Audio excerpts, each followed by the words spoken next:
السلام علیکم دوستو، میں محمد معین انصاری اور آپ دیکھ رہے ہیں ریڈیو 786۔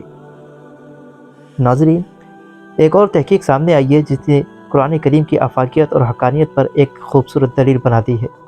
اگر اب بھی دین اسلام کی حقانیت کو کوئی تسلیم نہ کرے تو اس کی عقل پر ماتم ہی کیا جا سکتا ہے۔ یہ تحقیق کیا ہے اور یہ دین اسلام کے کس پہلو کو ثابت کر رہی ہے، اس بارے میں جاننے کے لیے ہمارے ساتھ موجود رہیں اور دیکھتے رہیں ریڈیو 786۔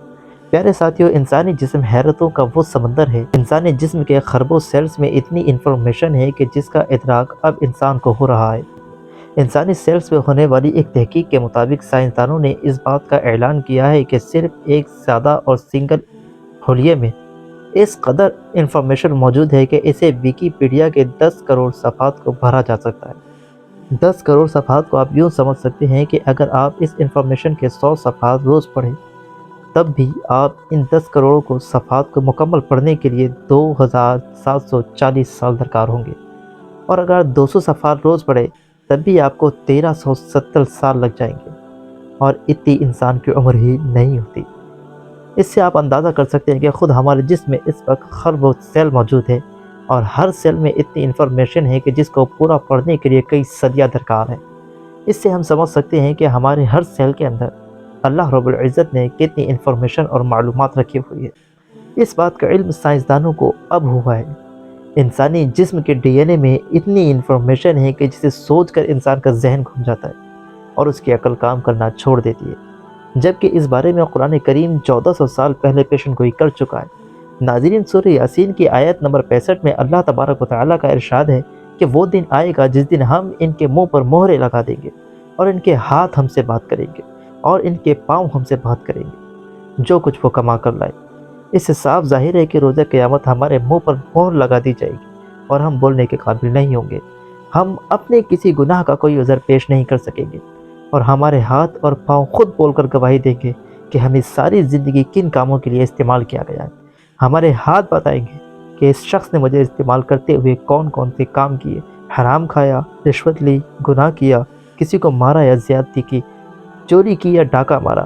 ہر عمل کے بارے میں ہمارے ہاتھ بتائیں گے۔ اسی طرح ہمارے پاؤں بتائیں گے کہ یہ ہمیں استعمال کرتے ہوئے اپنے جسم کو، اپنے آپ کو کس طرف لے کر گیا، کس راستے پر چلا۔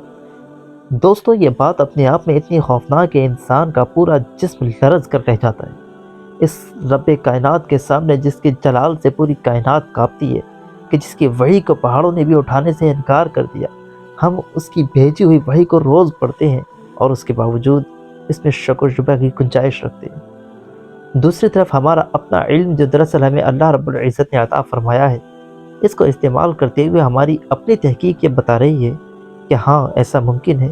یہ ہماری تحقیق ہی ہے جس سے ہمیں یہ علم ہوا کہ ہمارے ایک سنگل حلیے میں اس قدر انفارمیشن موجود ہے کہ جس میں 100 کروڑ صفحات لکھے جا سکتے ہیں، اور ہم انسانوں کے محض 70 یا 80 سال کی زندگی کی یہ انفارمیشن کیا ہمارے جسم میں محفوظ نہیں رہ سکتی؟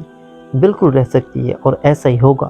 جیسا کہ ہم نے پہلے بتایا کہ سائنس اور مذہب کا تقابل اپنے آپ میں بیوقوفی بھری چیز ہے، کیونکہ سائنس مشاہدات پر یقین رکھتی ہے اور مذہب ہمیں ان چیزوں کے بارے میں بتاتا ہے جن کا ہم مشاہدہ ہی نہیں کر سکتے۔ اس کے باوجود دین کی بہت ساری چیز ایسی ہیں کہ جن کے بارے میں ہمارا علم اس وقت ترقی کر کے وہاں پہنچ چکا ہے کہ جن کے بارے میں ہم تحقیق اور مشاہدے سے سمجھ سکتے ہیں کہ یہ چیز ممکن ہے یا نہیں۔ عرب معاشرے میں یہ قرآن کریم نازل ہوا، وہ معاشرہ اس وقت جہالت کی گھٹا ٹوپ تاریکیوں میں ڈوبا ہوا تھا۔ اس وقت کے وہ عرب لوگ بھی اس بات کا مذاق اڑاتے تھے کہ جب ہڈیاں مٹی ہو جائیں گی اور گوشت ختم ہو جائے گا تب کیسے ہم دوبارہ زندہ ہو سکتے ہیں؟ پھر بھی اگر ہم زندہ ہو بھی جائیں تو ہمارے اعضاء ہمارے خلاف کیسے بول سکتے ہیں؟ لیکن آج ہم نے جان لیا ہے کہ مادہ اور انرجی ایک ہی چیز ہے۔ مادے کو ہم انرجی میں تبدیل کر سکتے ہیں اور انرجی سے ہم مادہ حاصل کر سکتے ہیں۔ یعنی جب ہمارا جسم مٹی ہو جائے تو وہ مادہ ختم نہیں ہوتا، بلکہ وہ انرجی میں تبدیل ہو کر وہیں پہ موجود رہتا ہے۔ جب ہم انسانوں کے پاس یہ محدود سی ٹیکنالوجی آ سکتی ہے کہ وہ مادے کو انرجی میں اور انرجی کو مادے میں تبدیل کر سکے، تو کیا اللہ رب العزت جس نے یہ ساری کائنات بنائی وہ ہماری ہڈیوں کو دوبارہ پیدا نہیں کر سکتا؟ بالکل کر سکتا ہے، اور ایسا ہی ہوگا۔ اب جب کہ ہم جان چکے ہیں کہ محض ہمارے ایک سنگل سیل میں اتنی انفارمیشن ہے کہ جسے جانچنے کے لیے ہمیں صدیاں درکار ہوں گی، تو کیا ہمارا اللہ ہماری پوری زندگی کی داستان ہمارے ہی اعضاء سے، ہمارے ہی جسمانی سیل سے نہیں سن سکتا؟ بالکل سن سکتا ہے۔ اگر ہم اپنے سیل سے یہ ساری انفارمیشن حاصل کر سکتے ہیں تو ہمارا اللہ بھی ہماری زندگی کی پوری انفارمیشن حاصل کر سکتا ہے۔ دکھ اور عبرت کی بات یہ ہے کہ آج کے اس دور میں بھی ایسے لوگ موجود ہیں، اور یہ لوگ ان لوگوں میں بھی شامل ہیں جنہوں نے خود اپنے ہاتھ سے یہ تحقیق کی ہے کہ اس سب کو جاننے اور سمجھنے کے باوجود بھی وہ اللہ رب العزت کی کتاب پر ایمان نہیں لاتے۔ اگر کچھ ایسے لوگ ایمان لے آئے تب بھی روز محشر کے بارے میں ان کے دل میں شکوک و شبہات باقی رہتے، جس سے ان کا ایمان کمزور ہو جاتا ہے۔